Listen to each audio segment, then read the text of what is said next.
அனைவருக்கும் வணக்கம். இன்றைக்கி சுண்டைக்காய் குழம்பு வைக்க போகிறோம். சுண்டைக்காய் குழம்பு ரொம்ப நல்லது உடம்புக்கு. நம்மளுக்கு அது கிடைக்க மாட்டேங்குது. அவ்வளோதான். கிடைக்கிற சீசன் அப்போ நம்ம கரெக்டாக வாங்கி அது குழம்பு வச்சிடணும். இன்றைக்கி நான் சுண்டைக்காய் போட்டு காரக்குழம்பு வைக்க போகிறேன். சுண்டைக்காவும் உருளைக்கிழங்கு போட்டு காரக்குழம்பு வைக்க போகிறேன். அதுக்கு தேவையானது 4 தக்காளி கட் பண்ணி வச்சுருக்கிறேன், பச்சை மிளகா, கருவேப்பிலை, பூண்டு, வெங்காயம், புளி தண்ணி கரைச்சி வச்சுருக்கேன். கொஞ்சம் புளி, தேவையான அளவு புளி கரைச்சி வச்சுருக்கிறேன். இப்போ குழம்பு வச்சிடுறோம். கார குழம்பு ரொம்ப நல்லாயிருக்கும். இப்போ ஸ்டவ் ஆன் பண்ணியாச்சு. இதில் எண்ணெய் ஊற்றிடுவோம்.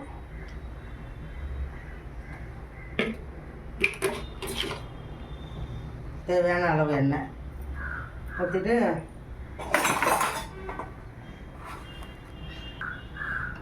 கொஞ்சம் ஆன் பண்ணிக்கலாம். வெந்தயம் போட்டுக்குவோம். வெந்தயம், ஜீரகம் ரெண்டு போட்டு வெந்தயம் செவந்து வர்ற வரைக்கும் பண்ணோம். கறிவிடுச்சுன்னா நல்லா இருக்காது. இப்போ செவந்து வந்துச்சு. அதோட வெங்காயத்தை போட்டுக்குவோம். வெங்காயம், பூண்டு,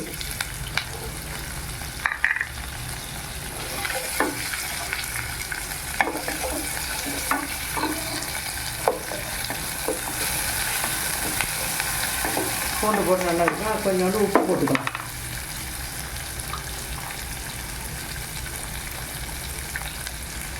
உப்பு கொஞ்சம் கம்மியாக போட்டு வதக்கிட்டு சீக்கிரம் வரணும்.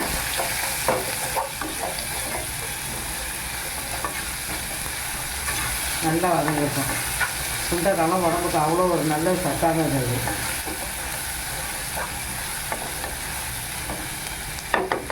நல்லா வதங்கி இருக்கும். இதோட கருவேப்பிலை போட்டுக்கலாம்.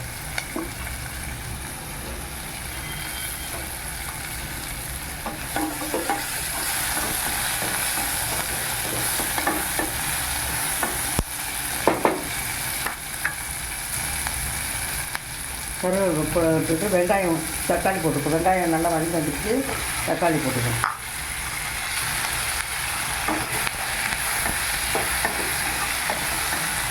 தக்காளி போட்டு கொஞ்சம் நேரம் மூடி வைக்கலாம். கொஞ்சம் சிம்மில் வச்சு கொஞ்சம் லைட்டாக வச்சுட்டு மூடி வச்சுருவேன். இப்போ வதங்கிச்சான்னு பார்ப்போம்.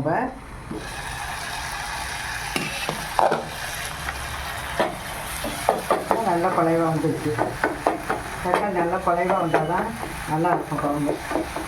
இப்போ இதோட மஞ்சள் தூள் போட்டுக்குவோம்.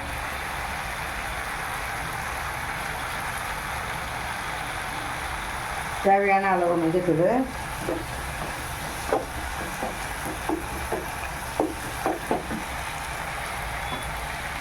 தனி மிளகாத்தூள்,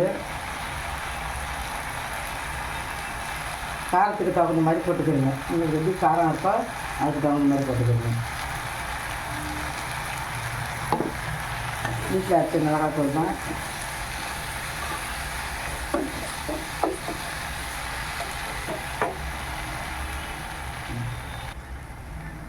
மல்லித்தூள் 2 ஸ்பூன் போட்டுருங்க. மல்லித்தூள், தனி குழம்பு மிளகாத்தூள், வீட்டில் அடித்த குழம்பு மிளகாத்தூள் இது ஒரு 2 ஸ்பூன் போட்டுருணும். வீட்டில் நம்ம மிளகாத்து மல்லி அரைச்சி வச்சு குழம்பு வச்சோம்னா ரொம்ப நல்லாயிருக்கும். சார் நான் கொஞ்சம் நல்லா கிண்டி விட்டு மீடியம் சைஸில் வச்சுருங்க ஸ்டவ்வை. இந்த மசாலா வடையெல்லாம் போகிற அளவுக்கு நல்லா கிண்டி விடணும். மசாலா வடையெல்லாம் போயிடணும். போன பிறகு நல்லா போயிடுச்சு பாருங்கள். இப்போ சுண்டைக்காய் அதில் போட்டுருவோம். சுண்டைக்காய் நல்லா கழுவி கொஞ்சம் நசிக்கணும். ஏன்னா ரொம்ப உருண்டையாக அப்படியே இருக்கும். நம்ம கத்தியால் கட் பண்ண முடியாது. ஒரு கவரில் வச்சு நசிக்கணும். கொஞ்சம் 1-2 நசிக்கணும். இது நல்லா கிண்டி விட்டுருவோம். அந்த பச்சை வாடை போகட்டும்.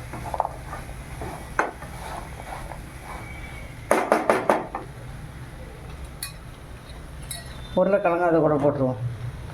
நம்மளுக்கு என்ன காயோ தேவையோ அது போடலாம். கத்திரிக்காய் போடலாம், முருங்கைக்காய் போடலாம். நம்மளுக்கு தேவையான காய்கறிங்க போட்டுக்கலாம்.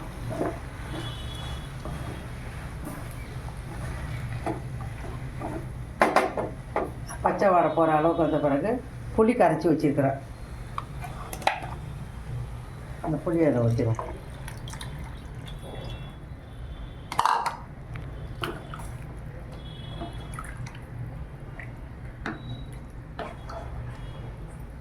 இப்போ புளி நல்லா கரைச்சி வச்சுட்டு கொஞ்சம் உப்பு போட்டோமா வெங்காயம் தாளிக்கிறப்ப இப்போ கொஞ்சம் உப்பு, நம்மளுக்கு தேவையான உப்பு கொஞ்சோண்டு.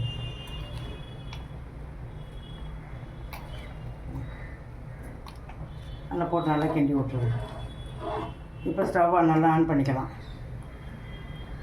பச்சை மிளகாவை எப்போயுமே மேலே தான் போடணும், வதக்கக்கூடாது. மேலே போட்டால் தான் அது நல்லாயிருக்கும். அது நல்லா ஒரு 2 கொதி வரட்டும், மூடி வச்சிடலாம்.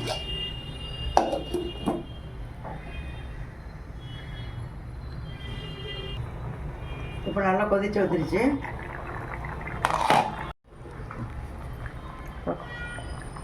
இதோட கொஞ்சம் வெல்லம் போட்டிருக்கேன். கொஞ்சமாக வெல்லம் போடுங்க, போதும், நல்லாயிருக்கும். குழம்பு இதாகிடுச்சு. இப்போ வந்து ஸ்டவ் ஆஃப் பண்ணிடுறோம். ஸ்டவ் ஆஃப் பண்ணிவிட்டு நல்லா கிண்டி விட்டுக்கலாம். பாருங்கள் எப்படி இருக்குன்ட்டு.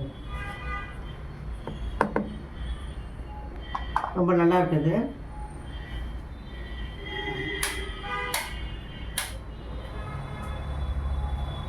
நல்லா இருக்குது. இந்த மாதிரி குழம்பு வச்சு சாப்பிடும்போது ரொம்ப நல்ல சுவையாக இருக்கும்.